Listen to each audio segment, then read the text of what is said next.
تلاوت کرنے کا شرف حاصل ہوا ہے، اس میں اللہ تعالیٰ نے ارشاد فرمایا ہے وَمِنَ النَّاسِ مَن يَشْرِي نَفْسَهُ ابْتِغَاءَ مَرْضَاتِ اللَّهِ، اور میں کچھ بندے اللہ تعالیٰ کے ایسے ہوتے ہیں کہ جو اپنی جانیں دے کر اللہ تعالیٰ کی رضا حاصل کر لیتے ہیں،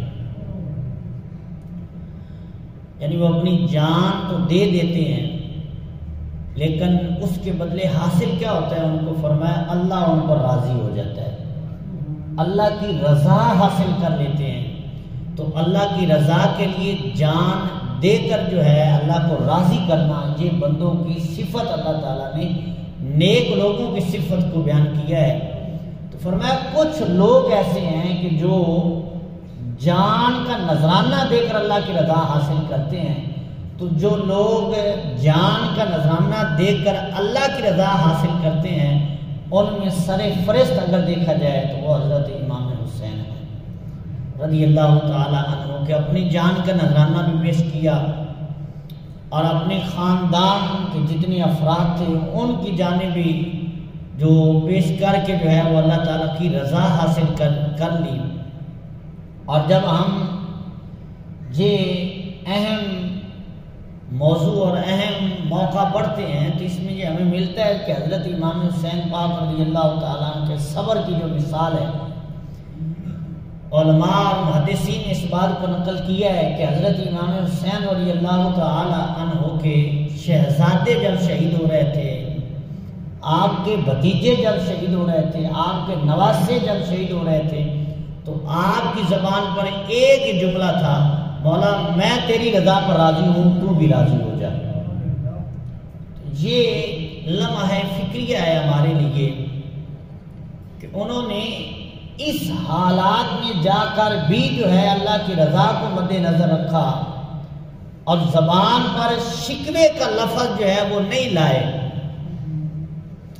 اور پھر اللہ تبارک و تعالیٰ نے ارشاد فرمایا کہ یا ایھا الذین آمنوا استعینوا بالصبر والصلاۃ، اے ایمان والو نماز اور صبر کے ساتھ مدد مانگو، اللہ تعالیٰ سے مدد طلب کرو۔ کس کے ساتھ؟ ایک فرمایا نماز ہے، دوسرا صبر ہے۔ فرمایا صبر اور نماز کے ساتھ جو ہے وہ اللہ تعالیٰ سے مدد مانگو۔ تو حضرت امام حسین پاک رضی اللہ تعالیٰ عنہ کی سیرت طیبہ کو جب ہم دیکھتے ہیں تو آپ کی سیرت میں یہ دونوں چیزیں جو ہیں وہ نمایاں نظر آتی ہیں کہ صبر بھی، آپ کے صبر کی مثال بھی کائنات میں نہیں مل سکتی۔ اور پھر نماز کی حالت دیکھی جائے تو آخری وقت میں بھی حضرت امام حسین نے سر سجدے میں رکھ دیا اور اپنی جان جو ہے وہ اللہ تعالیٰ کے جو ہاں پیش کر دی۔ یعنی نماز بھی حضرت امام حسین کی زندگی میں ہے اور صبر بھی حضرت امام حسین کی زندگی میں ہے۔ اور پھر آگے اللہ تعالیٰ نے فرمایا کہ وَلَا تَقُولُوا لِمَن يُقْتَلُ فِي سَبِيلِ اللَّهِ أَمْوَاتٌ، فرمایا یہ جو اللہ کی راہ میں جانیں دیتے ہیں، جو قربانیاں پیش کرتے ہیں اللہ کی رضا کے لیے، فرمایا ان کو مردہ نہیں کہنا، بل احیاء ولکن لا تشعرون، بلکہ یہ زندہ ہیں۔ اب ذہن میں سوال آتا ہے مولا زندہ ہے تو پھر کیسے زندہ ہے؟ مولا ان کی زندگی ہے تو کیسی زندگی ہے؟ فرمایا وہ سمجھنے کے لیے تمہارے اندر عقل ہی نہیں ہے۔ ولیکن لا تشعرون، یہ قرآن کی خطاب ہے۔ رب فرماتا ہے کہ شہداء جو اللہ کی راہ میں جان دے دیتے ہیں وہ زندہ ہیں۔ مولا کیسے زندہ ہے؟ فرمایا وہ زندہ ہے لیکن تم سمجھ نہیں سکتے۔ ولیکن لا تشعرون۔ اور پھر جب ہم دوسرے پارے سے چوتھے پارے میں جاتے ہیں تو وہاں اللہ تبارک و تعالیٰ نے ارشاد فرمایا وَلَا تَحْسَبَنَّ الَّذِينَ قُتِلُوا فِي سَبِيلِ اللَّهِ أَمْوَاتًا۔ اب ان دونوں آیتوں کو جب ہم ملا کر مفہوم نکالتے ہیں تو مفہوم کتنا پیارا نکلتا ہے۔ جہاں اللہ تعالیٰ نے فرمایا مردہ ان کو کہنا نہیں ہے، جو اللہ کی راہ میں جان دے دے ان کو مردہ کہنا نہیں ہے۔ اب چوتھا پارہ جب ہم پڑھتے ہیں تو وہاں اللہ تعالیٰ نے ارشاد فرمایا کہ جو اللہ کی راہ میں جان دے دیتے ہیں مردہ کہنا تو دور کی بات ہے، تمہارے دل میں خیال بھی پیدا نہیں ہونا چاہیے کہ وہ مردہ ہیں، گمان بھی نہیں کرنا، دل کے کسی گوشے میں یہ بات آئی نہ کہ جو اللہ کی راہ میں شہید ہو گئے ہیں وہ مردہ ہیں۔ فرمایا ایسی بات نہیں ہے۔ وہاں فرمایا تمہیں شعور نہیں ہے، یہاں کیا اللہ تعالیٰ نے فرمایا بل احیاء عند ربہم، فرمایا بلکہ وہ زندہ ہے، کہاں؟ فرمایا اپنے رب کے پاس۔ کہاں زندہ ہے؟ اپنے رب کے پاس ہے۔ بل احیاء عند ربہم یرزقون، آگے فرمایا اللہ تعالیٰ ان کو رزق بھی عطا فرماتا ہے۔ یہ قرآن اس بات پہ گواہ ہے کہ جو شہداء ہیں وہ زندہ ہیں۔ اب کیسی زندگی ہے؟ اللہ تعالیٰ نے یہ سوچنے پہ پابندی لگا دی ہے۔ فرمایا زندہ ہے، تمہیں نہیں سمجھ آتی نہ ہے مانو، اور بھی تو کتنی چیزیں ہیں جو سمجھنے کے بغیر مانتے ہیں۔ تو یہ قرآن کا فیصلہ ہے، یہ قرآن کا حکم ہے۔ اللہ تعالیٰ کی طرف سے حضور کے غلاموں کو یہ حکم ہوا کہ شہداء کو مردہ کہنا بھی نہیں، مردہ سمجھنا بھی نہیں۔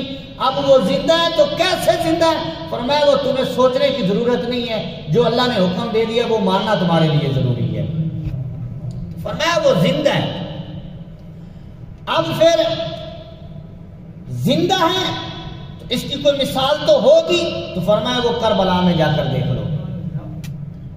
حضور علیہ السلام نے ارشاد فرمایا نا کہ میری اہل بیت اور قرآن لن یتفرقا، یہ جدا نہیں ہوں گے، یہ دونوں اکٹھے ہوں گے۔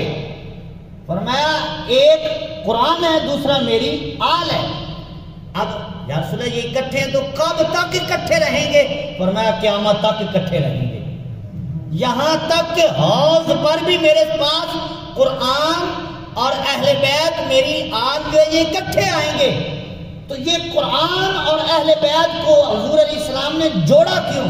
اس کی وجہ ایک یہ ہے کہ کیونکہ حضور علیہ السلام علم نبوت سے جانتے تھے کہ صحابہ کرام کچھ عرصے بعد ختم ہو جائیں گے، یعنی ان کی زندگیاں ختم ہو جائیں گے۔ کیونکہ صحابی کی تعریف کیا ہے؟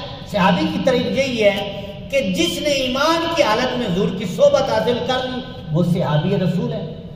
اب جب حضور علیہ السلام نے دنیا سے ظاہری پردہ کیا تو اس کے بعد کسی نے صحابی تو بننا نہیں تھا، اور نہ ہی کوئی صحابی آ سکتا تھا، کیونکہ صحابی پیسے سے عمل سے نہیں بنتا تھا، صحابی حضور کی نگاہ سے بنتا ہے۔ اب جو صحابہ ہو گیا وہ ہو گیا، اب کوئی صحابی نہ کوئی بن سکتا تھا نہ کوئی آ سکتا تھا۔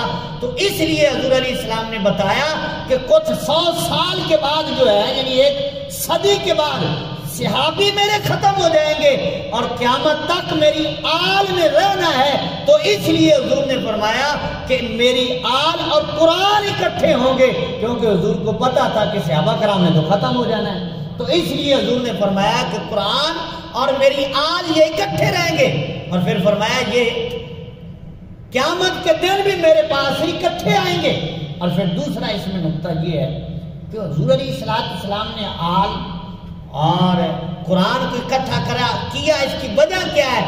فرمایا اس کی ایک وجہ یہ بھی ہے کہ حدیث میں آتا ہے کہ علی مع القرآن والقرآن مع علی جن، فرمایا علی قرآن کے ساتھ ہے، قرآن علی کے ساتھ ہے۔ جہاں قرآن ہوگا وہاں علی ہوں گے، جہاں علی ہوں گے وہاں قرآن ہوگا، جہاں قرآن نہیں وہاں علی نہیں ہے، جہاں علی نہیں ہے وہاں قرآن نہیں ہے۔ قرآن اور علی رضی اللہ تعالیٰ نے فرمایا یہ اکٹھے ہیں۔ اب ذہن میں ایک بات آتی ہے کہ یہ اکٹھے کیسے ہیں؟ اس کی وجہ کیا ہے؟ یہ قول کا پس منظر کیا ہے؟ تو وہ کربلا میں امام حسین نے پریکٹیکل کر کے بتایا تھا کہ جو میرے نانا نے فرمایا نا کہ قرآن اور علی اکٹھے ہیں، فرمایا دیکھ لو سر جو ہے وہ دھڑ سے جدا ہے، پھر بھی قرآن کی تلاوت جاری ہے، فرمایا دیکھ لو اس طرح قرآن اور اہل بیت اکٹھے ہیں۔ تو یہ پریکٹیکل کر کے بتایا۔ اور قرآن جو کہتے ہیں کہ شہید کیا سے زندہ ہے، تو وہ حضرت امام حسین کی ہم سیرت کو دیکھیں گے کہ شہید ہونے کے بعد آپ کا جسم مبارک جو ہے وہ کربلا میں ہے اور سر انور کو نیزے پر رکھا ہوا ہے، لیکن پھر بھی امام حسین قرآن پڑھ رہے ہیں۔ فرمایا شہید زندہ کیسے ہیں؟ دیکھنا چاہتے ہو تو فرمایا اس کا پریکٹیکل تمہیں کربلا میں نظر آئے گا۔ فرمایا کربلا میں امام حسین کو دیکھو کیسے قرآن پڑھ رہے ہیں۔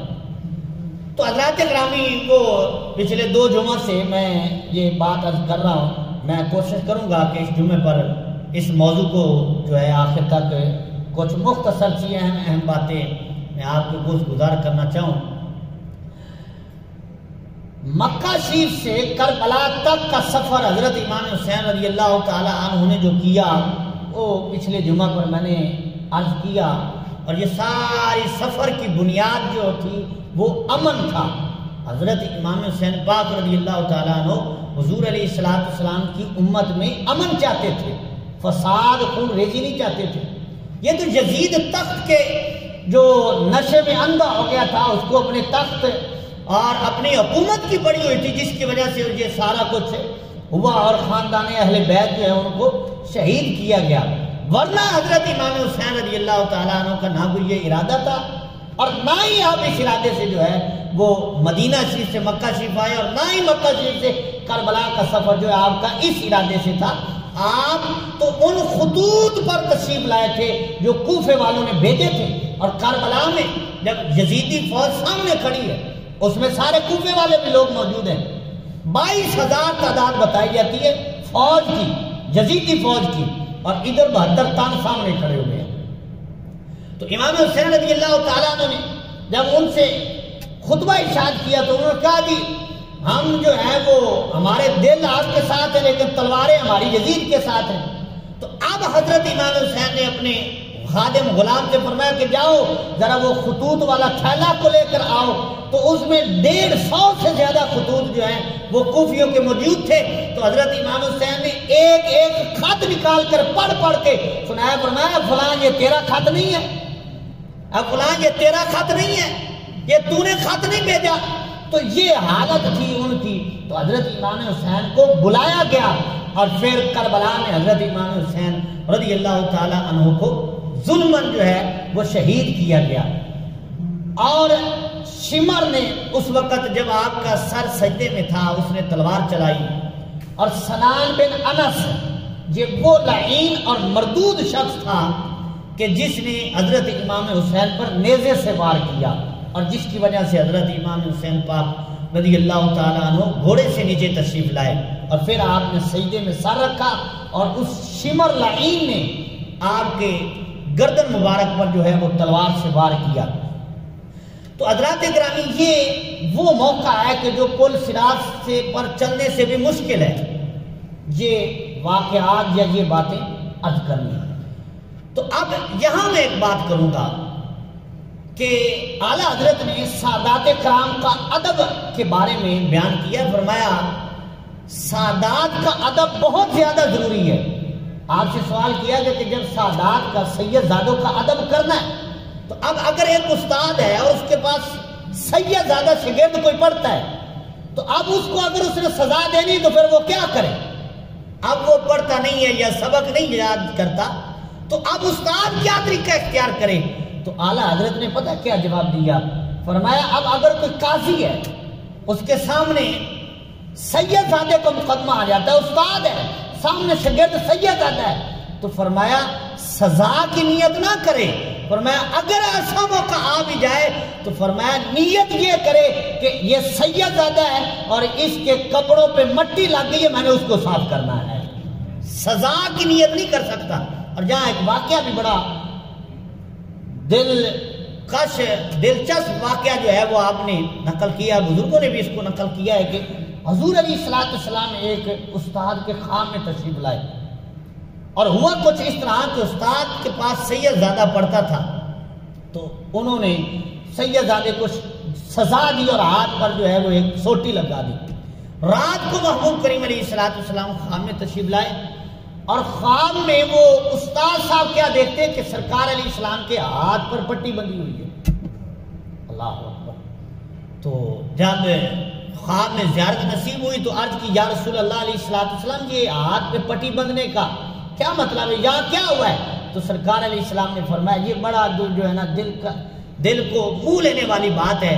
حضور علیہ السلام نے فرمایا خود مارتا ہے پھر خود پوچھتا ہے کہ کیا ہوا ہے، اللہ اکبر۔ تو جی حضور علیہ السلام نے فرمایا، تو انہوں نے عرض کیا یا رسول اللہ ماں باپ قربان، میں یہ بات سمجھا نہیں، میری کہاں ضرورت میں آپ کے اشارے پہ اپنا سب کچھ قربان کر دوں، اور یہ آپ مجھ سے فرما رہے ہیں؟ تو حضور علیہ السلام نے فرمایا کل تو نے میرے بیٹے کو جو سزا دی ہے، فرمایا جو میرے بیٹے کو سزا دیتا ہے کوئی تکلیف دیتا ہے وہ ان کو نہیں، وہ مجھے ہی تکلیف ہوتی ہے۔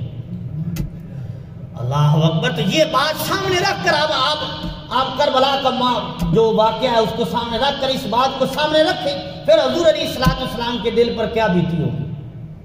حضور علیہ السلام نے جو برداشت کیا ہوگا وہ کیسے برداشت کیا ہوگا. اور حدیث پاک میں یہ موجود ہے کہ حضور علیہ السلام نے فرمایا کہ اللہ تعالیٰ نے مجھ پر وحی فرمائی اور فرمایا کہ اے پیارے, میرے نبی حضرت یحییٰ علیہ السلام کو ظلماً شہید کیا گیا, تو میں نے اس کے بدلے جو شہید کرنے والے تھے ان کے 70,000 بندے قتل کروائے. یحییٰ علیہ السلام کو ظلماً شہید کیا گیا تو فرمایا اس کے بدلے میں نے 70,000 بندہ قتل کروایا. فرمایا اے محبوب, تیرے بیٹے حضرت امام حسین کو جو شہید کریں گے اس کے بدلے ڈبل 70,000 قتل کراؤں گا.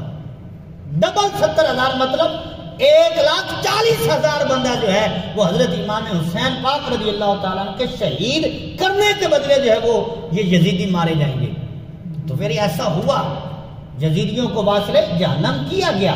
تو عرض کرنے کا مقصد یہ ہے کہ حضرت امام حسین پاک رضی اللہ تعالیٰ عنہ کوئی عام شخصیت کا نام نہیں تھا. لوگ جہاں ہمیں کہتے ہیں کہ یہ تم کربلا کا بڑا چڑھا کر کیوں بیان کرتے ہو, باقی بھی تو جنگیں ہوئی ہیں, باقی جنگوں کی اور بات ہے, لیکن کربلا کی جنگ میں جو ہے وہ اور بات ہے. کیوں کہ وہاں مسلمانوں کا خون بہا ہے, لیکن جہاں حضور علیہ السلام کے شہزادے کا خون بہا ہے.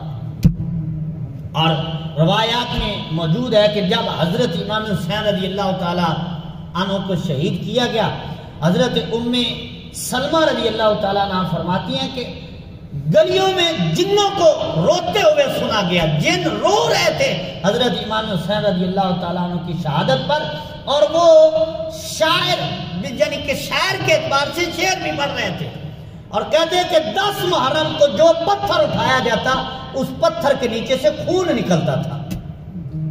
اور پھر کہتے ہیں کہ 10 محرم کو یہ جو آپ سورج غروب ہونے کے بعد جو مغرب کی طرف ایک لال رنگ کی سرخی نظر آتی ہے, لکیر نظر آتی ہے, تو بزرگ کہتے ہیں یہ امام حسین کی شہادت سے پہلے نہیں ہوتی تھی. یہ بھی حضرت امام حسین رضی اللہ تعالیٰ عنہ کی شہادت کے بعد شروع ہوئی ہے کہ جب سورج غروب ہوتا ہے تو اس کے بعد جو ہے سرخ رنگ جو ہے وہ موجود رہتا ہے. یہ کیا ہے, یہ حضرت امام حسین رضی اللہ تعالیٰ عنہ کے شہادت کے موقع پر ہے کہ جو ان کو ظلماً شہید کیا گیا. اور پھر اس سے اگلی میں بات کروں گا کہ حضرت امام حسین رضی اللہ تعالیٰ عنہ کو شہید کیا گیا, آپ کے خاندان کو شہید کیا گیا, اور پھر یہ امتحان تھا اللہ تعالیٰ کی طرف سے, آزمائش تھی, اور وہ اس آزمائش کے پورے اترے. قرآن پاک میں موجود ہے کہ حضرت ابراہیم علیہ السلام پر کتنی آزمائشیں آئیں. آپ کو آگ میں ڈالا گیا, آپ جو ہے اپنے بیٹے کو جو ہے وہ اللہ تعالیٰ کے حکم سے وہ بیابان میں جو جنگل میں چھوڑ کر آئے, یہ بھی اللہ تعالیٰ کی آزمائش تھی. پھر اللہ تعالیٰ کی آزمائش ہوئی کہ اللہ تعالیٰ کی طرف سے حکم ہوا کہ بیٹے کے گلے پر جو ہے وہ چھری چلانی ہے. آپ اس آزمائش میں بھی کامیاب ہوئے. تو اللہ کے محبوب بندے جو ہیں ان پر آزمائشیں آتی ہیں اور پھر وہ کامیاب بھی ہوتے ہیں. جب کامیاب ہوتے ہیں تو اللہ تعالیٰ قیامت تک کے لیے جو ہے ان کو انعام بھی عطا فرماتا ہے اور ان کے ذکر کو بھی بلند فرما دیتا ہے. تو اللہ تعالیٰ کی طرف سے آزمائش ہوتی ہے. جتنا بڑا مقام ہو امتحان بھی اتنا بڑا ہوتا ہے. اب آپ دیکھیں نا, میں اس کی ایک مثال سمجھانے کے لیے عرض کروں. آپ مختلف شعبہات سے تعلق رکھتے ہیں. اگر کوئی طالب علم میٹرک پڑھتا ہو تو اس سے کبھی کسی نے 14ویں کلاس کے امتحان نہیں لیا.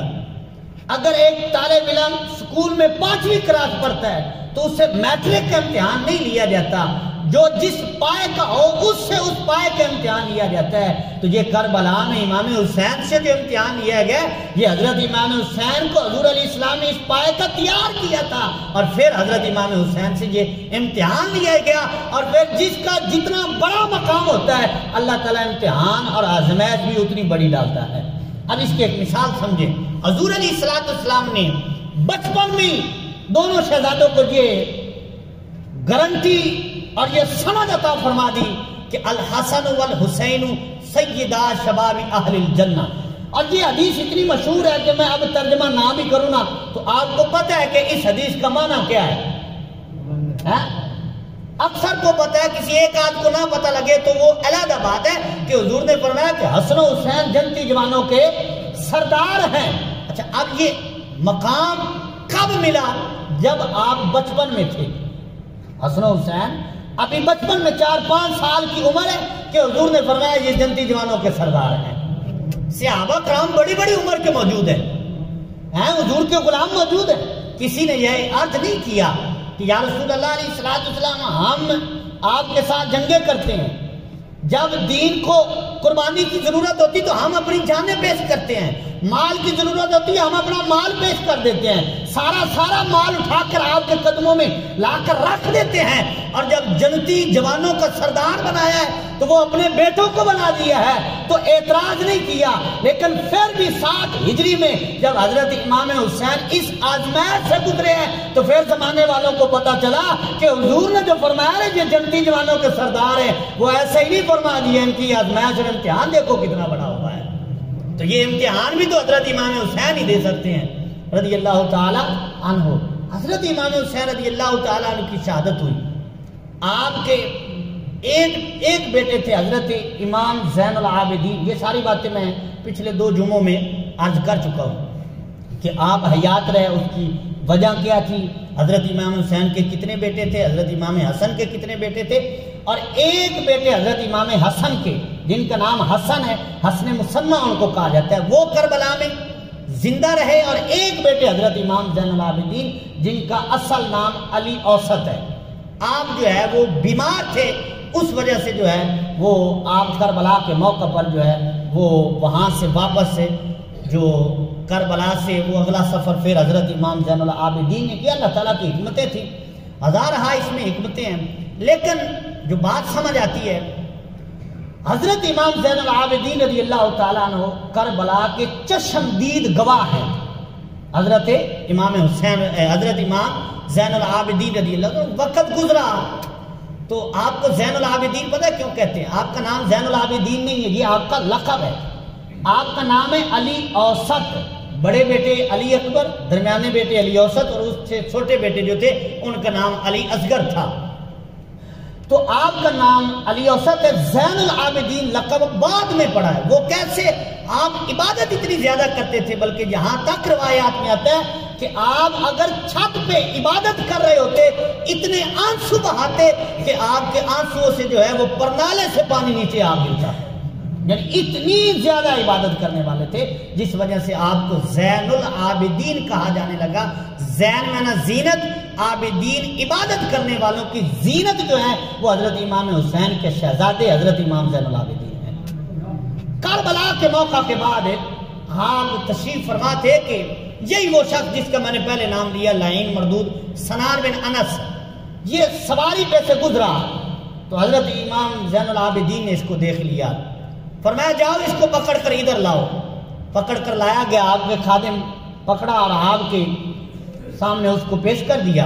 آپ نے فرمایا جاؤ ذرا ٹھنڈا پانی لے کر آؤ اس کے لیے، پھر فرمایا اس کو شربت پلاؤ، پھر فرمایا کہ اس کو کھانا بہترین کھلاؤ۔ تو وہ بول پڑا، اس نے کہا جی مارنا ہے تو ویسے ہی مار دیجئے، آپ یہ ایسا کیوں کر رہے ہیں میرے ساتھ؟ مجھے دوہری سزا کیوں دے رہے ہیں؟ فرمایا میں تجھے مارنا چاہتا تو پہلے وار میں مار دیتا، پہلے ہی مار دیتا۔ میں مارنا نہیں چاہتا، میں تجھے بتانا چاہتا ہوں کہ اس وقت ہم تیرے مہمان تھے، آج تو ہمارا مہمان بنا ہے، وہ تیرا طریقہ تھا، یہ ہمارا طریقہ ہے۔ اللہ اکبر! تو یہ ان کا اخلاق تھا۔ سامنے وہ حضرت امام حسین کا قاتل بیٹھا ہے، لیکن امام زین العابدین کیا فرماتے ہیں؟ ان کو بہترین شربت پلاؤ، ان کو بہترین کھانا کھلاؤ، اس کی مہمان نوازی کرو، تاکہ اس کو پتا چلے کہ حضور کی آل جو ہے وہ اپنی ذاتی بدلے نہیں لیا کرتے، ہم جو کرتے ہیں اللہ کی رضا کے لیے کیا کرتے ہیں۔ اللہ اکبر! اور پھر حضرت امام زین العابدین پر اس سے بھی بڑا امتحان سے آپ گزرے۔ کہتے ہیں کہ حضرت امام حسین کربلا میں بڑے امتحان سے گزرے ہیں، لیکن اس سے بھی بڑا امتحان یہ تھا کہ حضرت امام زین العابدین بیمار بھی ہیں، اور پھر آپ اس قافلے کے سالار بنے جس میں حضور کی شہزادیاں تھیں، پاک بیویاں تھیں، پاکیزہ طہارت کا مجسمہ حضور علیہ السلام کی شہزادیاں تھیں، اور حضرت امام حسین پاک رضی اللہ تعالی عنہ کی سگی بہن حضرت سیدہ طیبہ خاتون جنت کی شہزادی جن کا نام حضرت زینب ہے، ایک حضور کی بیٹی حضرت زینب ہے اور ایک حضرت سیدہ حضرت علی المرتضیٰ کی بیٹی کا نام زینب ہے۔ یہ وہ زینب ہے جو حضرت امام زین العابدین کی پھوپھی لگتی ہیں، امام حسین رضی اللہ تعالیٰ عنہ کی سگی بہن لگتی ہیں، وہ بھی کربلا میں تھیں۔ اور پھر کربلا کے بعد کا امتحان یا تو حضرت امام زین العابدین پر گزرا ہے یا پھر حضرت زینب سلام اللہ علیہا پر گزرا ہے۔ اور پھر جب یہ قافلہ چلا وہاں سے کربلا سے کوفہ، پھر کوفہ سے کئی منزلیں پیدل چلتے ہوئے یہ قافلہ شام تک پہنچا ہے۔ اب ظلم در ظلم یہ ہے کہ پاکیزہ شہزادیاں لوگ یزید کی بڑی جو خاطر خواہی کرنا چاہتے ہیں، حقیقت دیکھو کیا ہے۔ پہلے تو کربلا میں شہزادے شہید کیے گئے اور پھر جو شہزادیاں پاکیزہ شہزادیاں تھیں جن کی طہارت کا گواہ قرآن ہے ان کو پیدل کوفے تک لایا گیا اور پھر کوفے سے تقریباً 23 شہر جو ہے ان سے گزار کر جو ہے وہ شام تک یزید کے دربار میں لایا گیا۔ اللہ اکبر۔ اور پھر حالت کیا ہے؟ حضرت امام زین العابدین رضی اللہ تعالی عنہ آپ کے ہاتھ میں نیزہ پکڑایا گیا۔ کون سا نیزہ؟ جس نیزے پر حضرت امام حسین کا سر انور تھا۔ اور پھر دوسرے ہاتھ میں آپ کے وہ جو سواریوں کی قطار تھی اس کی لگام حضرت امام زین العابدین کے ہاتھ میں تھی۔ ایک ہاتھ میں پاکیزہ خاتون جن سواریوں پر سوار ہیں شہزادیاں حضور کی، اس کی لگام ہے، اور دوسرے ہاتھ میں وہ نیزہ ہے جس پر حضرت امام حسین رضی اللہ تعالی عنہ کا سر انور ہے۔ اور حالت کیا ہے؟ بیماری کی حالت میں پیدل آپ کو کربلا سے کوفے تک لایا گیا اور پھر اسی حالت میں کربلا سے کوفہ اور پھر کوفہ سے شام تک جو ہے بیمار زین العابدین کو جو ہے وہ پیدل چلا کر جو ہے اتنا سفر کرایا گیا۔ اور پھر یہ استقامت کے مجسمے دیکھیں کہ ان کی زبان پر ایک بار بھی شکوہ نہیں آیا۔ جب آپ چلتے کچھ آپ کے قدموں میں لغزش آتی تو آپ کی پھوپھی حضرت امام حسین پاک رضی اللہ تعالیٰ عنہ کی بہن فرماتی بیٹا صبر کر، یہ ساری باتیں ہم مدینہ میں جا کر حضور کو بتائیں گے۔ تو امام زین العابدین فرماتے پھوپھی یہ لگتا تو نہیں کہ ہمیں مدینے جانے دیں گے؟ تو آپ فرماتی نہیں ہم جائیں گے مدینہ۔ فرمایا کیسے؟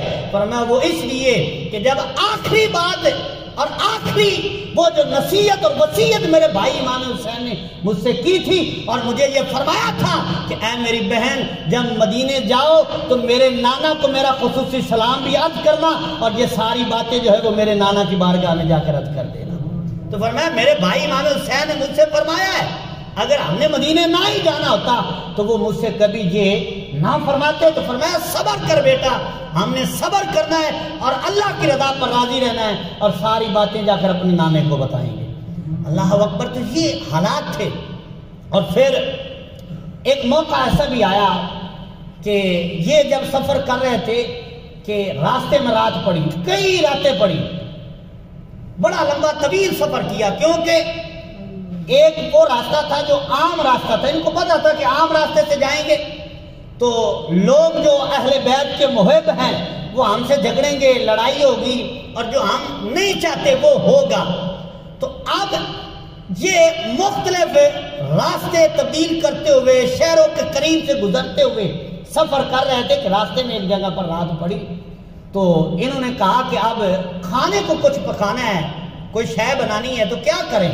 ان کا اور نہیں ہے، یہ جو سواریاں ہیں نا اہل بیت کی، ان میں سے کوئی سواری جو ہے اس کو ذبح کر لیتے ہیں اور پکانے کے لیے جو ہے وہ سالن کھانا تیار کر لیتے ہیں۔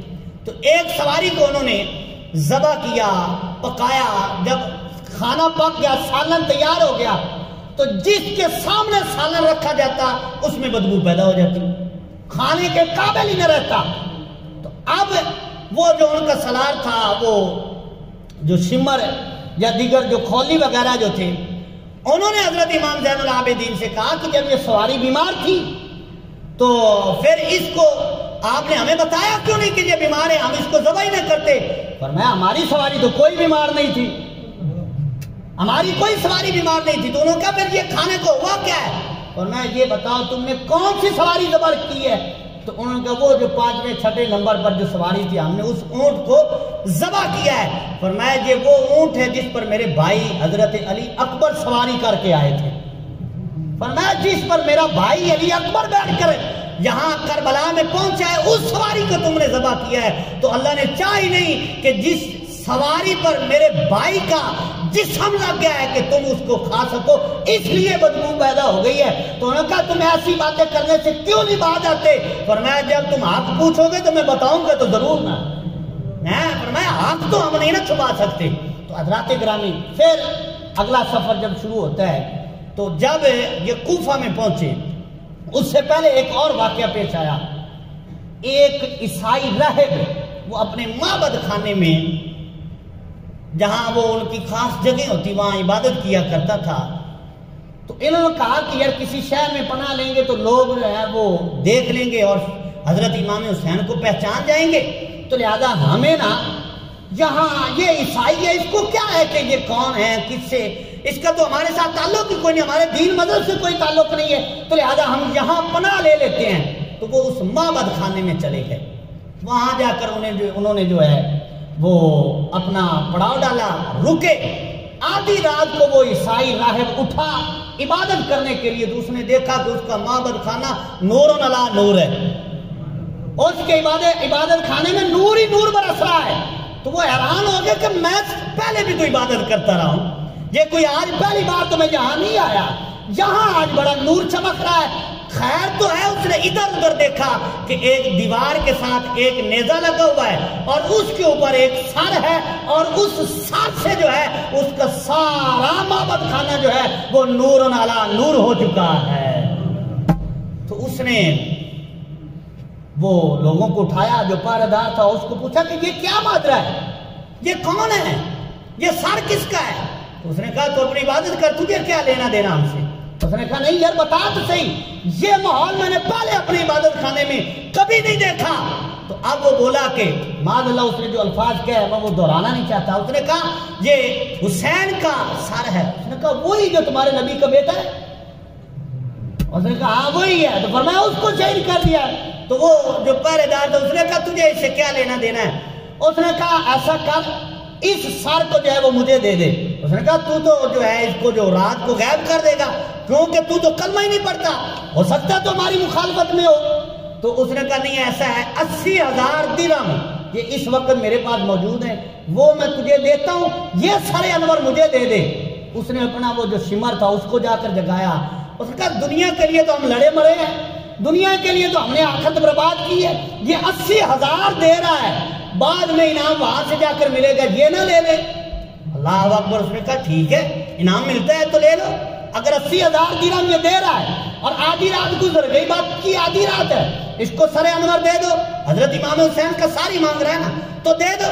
تو اب اس نے یہ سودا کر لیا، اور باقی جو رات گزری وہ عیسائی راہب، پہلے عیسائی راہب تھا، اس نے سر انور حضرت امام حسین کے سر انور کو لیا اور جا کر جو ہے اپنے طاق میں سجایا، زلفوں سے ریت بکھری ہوئی قطرے جو تھے ان زلفوں کو سنوارا، اور ساری رات جو ہے سر حسین کی وہ زیارت کرتا رہا۔ اللہ اکبر۔ اب کیا نظارہ ہوا جب صبح ہوئی، وہ عیسائی اپنے معبد خانے سے اپنے کمرے سے نکلتا ہے اور اس کے ہاتھ میں قرآن کی طرح سر انور ہے اور زبان پر ہے لا الہ الا اللہ محمد رسول اللہ صلی اللہ علیہ وسلم، کلمہ پڑھ کے مسلمان ہو گیا۔ انہوں نے کہا تجھے کیا ہوا ہے، رات کو تو عیسائی تھا، کیا ہو گیا کہ کلمہ پڑھ لیا ہے؟ اس نے کہا جس سر انور کو تو نے جدا کیا ہے، میں اس پہ نور برستا ہوا، میں سمجھ گیا ہوں کہ دین یہی سچا ہے جو دین اللہ کے محبوب لے کر آئے ہیں۔ کہا میں تو کلمہ پڑھتا ہوں، مسلمان ہوں۔ تو اس کے بعد اس کی خبر نہیں، وہ جنگلات میں نکل گیا اور اپنی عبادت میں مصروف رہا۔ پھر جب یہ واقعہ ہوا اس کے بعد کوفے میں جب یہ قافلہ پہنچا تو کوفے میں جب عبید اللہ ابن زیاد سے جو مشہور ہے لعین مردود، جب پہنچا تو حضرت امام زین العابدین رضی اللہ تعالیٰ عنہ سے اس نے کلام بڑا سختی سے کیا، اور حضرت زینب سلام اللہ علیہا سے جب اس نے کہا کہ دیکھا تمہارے ساتھ اللہ نے کیا حال کیا ہے، تو حضرت زینب رضی اللہ تعالیٰ عنہا سلام اللہ علیہا نے فرمایا ہاں ہم نے دیکھا ہے اللہ نے ہم کے ساتھ جو بھی کیا ہے اچھا ہی کیا ہے۔ اس نے کہا تمہارے جو خاندان شہید کر دیا گیا، فرمایا یہ شہید ہونا کوئی برا کام ہے؟ فرمایا شہادت تو سب سے بڑا رتبہ ہے جو اللہ تعالیٰ نے ہمیں عطا کیا، تو اپنا سوچ یہاں بھی مردود ہو گیا ہے اور قیامت میں بھی مردود ہو جائے گا۔ اللہ اکبر۔ تو اب رات کا جب وقت ہوا تو سر انور یعنی حضرت امام حسین رضی اللہ تعالیٰ عنہ کے سر انور کی جب بات آئی تو وہ جو کھولی تھا نا، اس نے کہا کہ یہ سر انور تو جو ہے نا وہ میں لے کر جاؤں گا، کیونکہ سارا کچھ تو میں نے کیا ہے اور میرا جو مقصد ہی نہیں تھا دنیا حاصل کرنا کے لیے، اگر یہ تو رکھ لے گا تو مجھے کیا ملے گا۔ اب وہ ابن زیاد جو تھا اس نے اس کی بات مان لی اور کہا کہ چل ٹھیک ہے اگر تو یہ چاہتا ہے تو لے جا، لیکن صبح کو لے آنا واپس۔ اب جب راستے میں وہ جا رہا تھا تو اس کے دل میں خیال آیا کہ میری بیوی تو محب اہل بیت ہے، میری بیوی تو حضرت امام حسین کے تذکرے قصیدے پڑھنے والی ہے، میری بیوی تو ان کے نام لینے والی ہے، میں سر انور لے کر جاؤں گا تو وہ تو مجھ پر بڑک جائے گی، رشتہ کام نہیں رہے گا۔ کیوں؟ تو اس نے دل میں سوچا کہ پچھلے سال میری بیوی حج پر گئی تو اس نے آ کر مجھے بار بار یہ واقعہ بتایا ہے کہ جب ہم طواف کر رہے تھے حجر اسود کو لوگ چومنا چاہتے تھے، موقع نہیں مل رہا تھا کہ اتنے میں امام حسین آ گئے، اتنے میں امام حسین آ گئے، مطاف میں کعبہ کے سین میں حضرت امام حسین آ گئے۔ اب خولی کہتا کہ میری بیوی بیان کرتی ہے کہ لوگوں کو حجر اسود کے بوسے بھول گئے، جو حجر اسود کو چومنا چاہتے تھے حجر اسود کو چھوڑ کر وہ حضرت امام حسین کو چومنے لگ جاتے ہیں۔ اللہ اکبر۔ حضرت امام حسین کے بوسے لینا شروع کر دیتے ہیں۔ تو ایک ہوتے ہیں نا لوگ ظالم لوگ ہر جگہ موجود ہوتے ہیں، ایک نے کہا بھائی حجر اسود کو چھوڑ کر ان کو چوم رہے ہو؟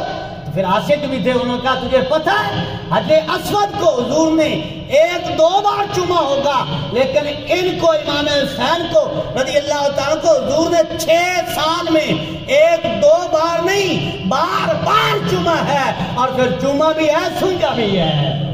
پر میں حجر اسود کو حضور 2-4 بار چومے تو اس سے محبت کرتے ہو، تو جن کو حضور بار بار چومے ان سے کیوں نہ پیار کرے؟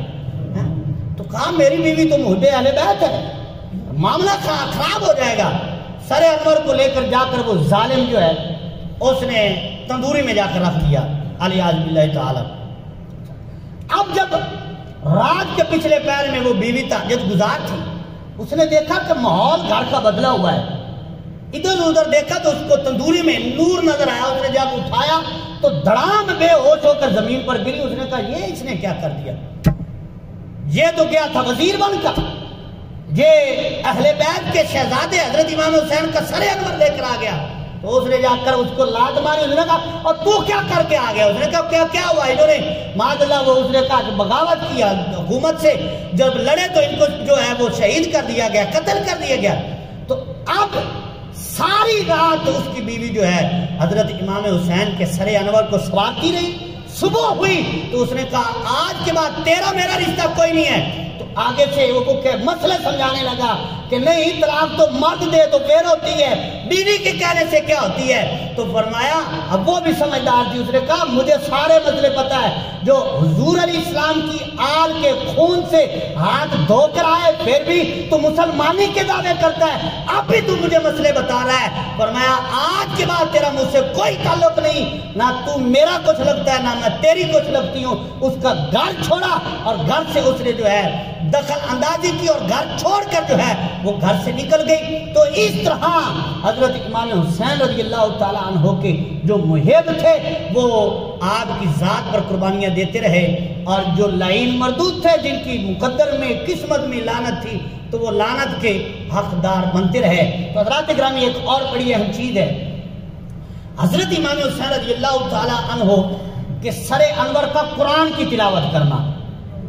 اور یہ اتنا زیادہ مشہور ہے کہ ہر ایک مجمع میں اور ہر ایک جو ہے اس بات کو بیان کرتا ہے کہ حضرت امام حسین رضی اللہ تعالی عنہ آپ نے جو ہے وہ سر انور آپ نے جو نیزے کی نوک پر بھی جو ہے وہ قرآن پڑھا. اچھا میں یہ بات اس لیے کر رہا ہوں، اس کے 20 دلائل موجود ہیں. بات میں اس لیے کر رہا ہوں کہ آج کل یہ نیٹ میڈیا سوشل میڈیا کا دور ہے، اور اس پر ایک خبیث قسم کا بندہ مرزا جیلمی، محمد علی اس کا نام ہے، جیلم کے رہنے والا ہے، وہ پچھلے دن جو وہ کہہ رہا تھا کہ حضرت امام حسین کا نیزے کی نوک پر سر انور کا قرآن پڑھنا یہ غلط ہے، یہ ایسا ہے ہی نہیں. اور کیا سرائیاں پیش کر رہا تھا. تو اس لیے ہمارے نوجوانوں کو یہ بات سمجھنی چاہیے کہ حق کیا ہے، غلط کیا ہے. 14 صدیوں سے یہ بیان کیا جا رہا ہے کہ حضرت امام حسین رضی اللہ تعالیٰ عنہ نے جب آپ کا جسم سر انور سے جدا تھا اس وقت بھی آپ قرآن کی تلاوت کر رہے تھے. اور یہ باعث قیاس نہیں ہے کہ سمجھ میں نہ آ سکے. اور دوسری بات یہ ہے کہ ان کی ہے کرامت، اور کرامت ہوتی وہ ہے جو بندے کی عقل میں نہ آ سکے. وہ عقل میں آ جائے تو کرامت کس کو کہیں گے؟ اور کرامت کی تعریف بھی یہی کی جاتی ہے کہ کرامت اللہ کے بندے، اللہ کے ولی کی وہ ہوتی ہے جو بندے کے عقل میں نہ آ سکے، جو عقل سے بلند ہو اس کو کرامت کہا جاتا ہے. اور نیزے کی نوک پر امام حسین کا قرآن پڑھنا یہ امام حسین کی کرامت نہیں ہے تو اور کیا ہے؟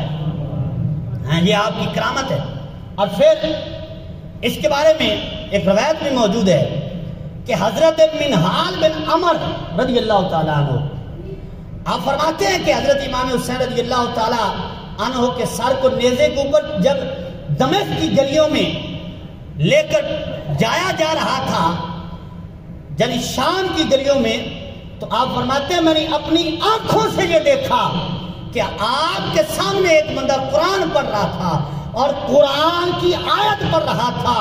ام حسبت ان اصحاب الکهف الرقیم کانوا من آیاتنا عجبا، کہ حضرت امام حسین رضی اللہ تعالیٰ عنہ کے سر انور کے سامنے وہ قرآن کی سورہ کہف کی اس آیت کی تلاوت کر رہا تھا، جس کا مفہوم بنتا ہے کہ حضرت اصحاب کہف کے جو ولی ہیں ان کا گھر میں جانا، وہاں جا کر ٹھہرنا، 3 سال کے بعد پھر اٹھنا، پھر دوبارہ آرام کرنے کے لیے چلا جانا، من آیاتنا عجبا، یہ بڑی عجیب تعجب والی بات ہے، اللہ کی نشانی ہے. فرماتے ہیں میں نے امام حسین کے سر انور سے یہ کلام سنا، آپ کے آواز آ رہی تھی عجب من اصحاب الکافی قتلی و حملی. فرمایا اصحاب کہف کے واقعے سے بھی یہ میرا شہید ہونا اور نیزے کی نوک پہ میرے سر کو لٹکایا جانا، فرمایا وہ زیادہ تعجب والا نہیں، یہ بات اس سے بھی زیادہ تعجب والی ہے. تو آپ فرماتے ہیں میں نے خود یہ سنا بھی ہے اور دیکھا بھی ہے. تو یہ بعید قیاس نہیں ہے. حضرت امام حسین رضی اللہ تعالیٰ عنہ نیزے کی نوک پر بھی قرآن پڑھ رہے تھے. اور ایک اس طرح کا اور بھی واقعہ آتا ہے کہ بالد البحران اس شہر سے جب گزرے نا تو ایک بندہ اوپر بیٹھ کر جو ہے یہودی تورات کی تلاوت کر رہا تھا، تورات پڑھ رہا تھا. اس نے جب تورات پڑھنی شروع کی نا تو حضرت امام زین العابدین نے وہ نیزہ تھوڑا سا جب بلند کیا تو حضرت امام حسین رضی اللہ تعالیٰ عنہ کے سر انور سے قرآن کی تلاوت جاری ہو گئی. فرمایا ہم قرآن کے لیے جان دے دے تو آپ بھی تورات پڑھ رہا ہے. ہم نے اس دین کے لیے جو ہے قرآن کی خاطر جو ہے قرآن کو بچانے کے لیے جو ہے خاندان قربان کر دیا ہے، تو اب بھی تورات کھول کے بیٹھا ہے میرے سامنے. تو اب جب آواز قرآن پڑھنے کی آئی تو اس نے تورات بند کی اور نیچے آ کر امام زین العابدین کے قدموں سے لپٹ گیا اور کلمہ پڑھ کے مسلمان ہو جاتا ہے. یہ حضرت امام حسین رضی اللہ تعالیٰ عنہ کی کرامات ہے. پھر جب یہ قافلہ یزید کے دربار شام میں پہنچا تو اب یزید نے اپنا عذر پیش کیا. تو حضرت امام زین العابدین نے پہلے تو اس نے آپ کو قید کیا. قید کرنے کے بعد اس نے کہا کہ آپ میری بات مان لیں، مجھ سے مذاکرات کر لیں، بیعت کر لیں، آپ کو چھوڑ دیتے ہیں. تو امام زین العابدین نے فرمایا اگر تیرا ہاتھ اتنا پاک ہوتا تو میرا باپ ہی نہ کیوں بیعت کر لیتا. جس ہاتھ میں میرے باپ حسین نے رضی اللہ تعالیٰ عنہ ہاتھ نہیں دیا، میں بھی اس ہاتھ میں کبھی ہاتھ نہیں دے سکتا. اس نے کہا جی پھر فرمائیے آپ کیا چاہتے ہیں؟ فرمایا میری 2-4 شرائط وہ پوری کر دی جائیں. فرمایا سب سے پہلے تو میرے باپ امام حسین کے شہیدوں کو، شہید کرنے والوں کو، جنہوں نے شہید کیا قاتلوں کو یہاں لایا جائے. تو جدید نے کہا کس نے قتل کیا؟ تو کوئی بھی نہ مانا. کسی نے کہا اس نے کیا، کسی نے کہا اس نے کیا. اور پھر فرمایا دوسری میری یہ شرط ہے کہ ہمارا قافلہ جو ہے وہ واپس مدینہ شریف پہنچایا جائے. اور فرمایا تیسری شرط یہ ہے کہ مجھے یہ جو جمعہ آ رہا ہے نا اس کا خطبہ دینا چاہیے. میں اس جمعے کا جو ہے وہ خطبہ دوں گا. فرمایا یہ میری شرط ہے. اس شرط پہ جو ہے ہم جو ہیں وہ آپ سے یعنی آپ ہم سے خلاصی حاصل کر سکتے ہیں. تو حضرت امام زین العابدین کی یہ شرائط جو ہیں اس نے مان لی. اب جب جمعے کا وقت ہوا، اذان کہی گئی، حضرت امام زین العابدین رضی اللہ تعالیٰ عنہ اسی لباس میں جس لباس میں آپ نے سفر کیا، اور حضرت امام حسین رضی اللہ تعالیٰ عنہ کے وہ جسم کا خون جو ہے آپ کے کپڑوں پر لگا ہوا تھا، تو اسی لباس کے ساتھ جو ہے آپ منبر کی طرف بڑھے. تو ایک یزید نے کہا یہ آپ لباس تو بدل لیجئے. فرمایا ہمیں سارے مسئلے آتے ہیں، ہمیں یہ بھی پتہ ہے کہ شہید کا خون بھی پاک ہوتا ہے. فرمایا یہ مسئلہ کسی اور کو بتا جا کر. اب جب آپ منبر پر جا کر بیٹھے، لوگوں کو خطبہ دیا اور خطبے میں کربلا کی حقیقت بتائی، تو لوگ جو ہیں وہ دیواروں سے لگ لگ کر روتے اور اپنے ساتھ دیواروں میں مارتے کہ تھا کیا، ہو کیا گیا، اور ہے کیا، اور بتایا کیا گیا ہے. تو جب چشمدید گواہ حضرت امام زین العابدین نے کربلا کی حقیقت اس وقت لوگوں کے سامنے رکھی تو لوگ رونے لگ گئے. اور پھر جب یزید نے دیکھا کہ ماحول تو بدل جائے گا، لوگ تو میرے مخالف ہو جائیں گے، تو اس نے اپنے اس کا جو مؤذن تھا اس نے کہا جلدی کر اذان دے، ہمارے تو پلے کھ نہیں رہے گا. تو اس نے اذان شروع کر دی. اب آپ خطبہ دے رہے، اس نے اذان شروع کر دی.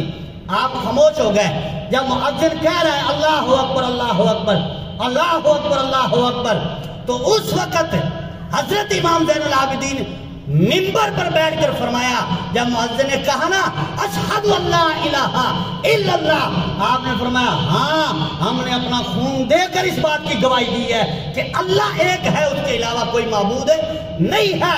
پھر مؤذن نے کہا اشہد ان محمد رسول اللہ. جب یہ کلمات اس مؤذن کی زبان پہ جاری ہوئے تو حضرت امام زین العابدین نے یزید کو مخاطب کر کے فرمایا دیکھ یہ تیرے نانے کا نام نہیں لیا جا رہا، میرے نانے کا نام لیا جا رہا ہے.